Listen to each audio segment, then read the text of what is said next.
अस्सलाम वालेकुम and welcome back दोस्तों, मैं आपको पार्ट 5 में खुशामदीद कहता हूं। तो इस वीडियो ट्यूटोरियल में हम देखेंगे एक एस्केप सीक्वेंस क्या होता है और किस तरीके से हम उसको पाइथन में यूज़ करते हैं। तो एस्केप सीक्वेंस बेसिकली कुछ स्पेशल करैक्टर्स को डिस्प्ले करवाने के लिए यूज़ होता है। सपोज आप ये कीजिए कि मैं इस 2 को डबल कोट्स के अंदर डिस्प्ले करवाना चाह रहा हूँ, मतलब इनके साथ इधर भी एक डबल कोट और एक इधर भी डबल कोट मैं डिस्प्ले करवाना चाह रहा हूँ। अगर मैं इसको ऐसे लिखूंगा तो लिंटिंग जो है वो कंप्लेन करेगी। ये देख सकते हैं आप कि ये 2 जो है अनएक्सपेक्टेड टोकन है। अनएक्सपेक्टेड टोकन का मतलब कि पाइथन को नहीं पता कि ये क्या चीज़ है। तो एस्केप सीक्वेंस के लिए हम या एस्केप करने के लिए हम बैक स्लैश को यूज़ करते हैं। आप इसको बैक स्लैश कहें या फॉरवर्ड स्लैश कहें, मैं इसको बैक स्लैश कहता हूँ और इसको मैं ये वाली फॉरवर्ड स्लैश कहता हूँ।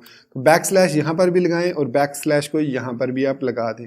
अब आप देखें हमें कंप्लेन नहीं कर रहा पाइथन, और अगर मैं इसको सेव करके एग्जीक्यूट करता हूँ, सपोज मैं इसको यहाँ से पाइथन को ख़त्म कर देता हूँ, सिंपल माई वेरिएबल को डिस्प्ले कराता हूँ और इस कोड को मैं दोबारा से एग्जीक्यूट करता हूँ। तो अब आप आउटपुट में मैं इसको क्लियर कर लूँ, फिर मैं रन करता हूँ ताकि आपको, तो यहाँ पर आप स्क्रीन पर देख सकते हैं लिखा हुआ है वेलकम टू पाइथन, और 2 जो है उसके इर्द गिर्द आपको डबल कोट्स नज़र आ रहे होंगे।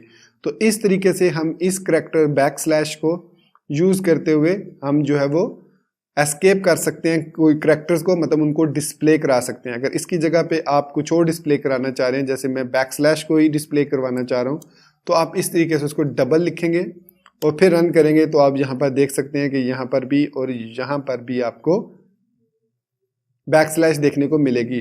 तो इस तरीके से हम कुछ स्पेशल वर्ड्स हैं उनको एस्केप कर सकते हैं, जिस तरह सिंगल कोट, डबल कोट्स वगैरह वगैरह। अगर मैं यहाँ पर डबल कोट लिखता हूँ तो देख सकते हैं कि आप अब वो कंप्लेन नहीं कर रहा, क्योंकि हम जो है वो डबल कोट्स के अंदर सिंगल कोट यूज़ कर रहे हैं।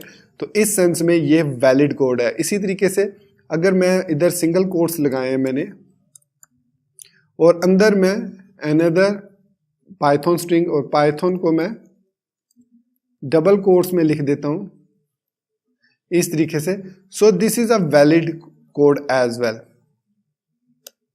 तो यहां पर अब आप देख सकते हैं कि पाइथन को डबल कोट्स उसने लगा दिए, लेकिन यहां पर मैं सिंगल कोट अगर यूज करूंगा तो मुझे ये प्रॉब्लम देगा अनएक्सपेक्टेड टोकन का। तो इस सूरत में मुझे यूज करना पड़ेगा एस्केप सीक्वेंस करैक्टर, जो कि है बैक स्लैश। इस तरीके से हम डिफरेंट करैक्टर्स को एस्केप कर सकते हैं जो नॉर्मली डिस्प्ले नहीं किए जा सकते। तो ये था हमारा tutorial escape sequence in Python 3।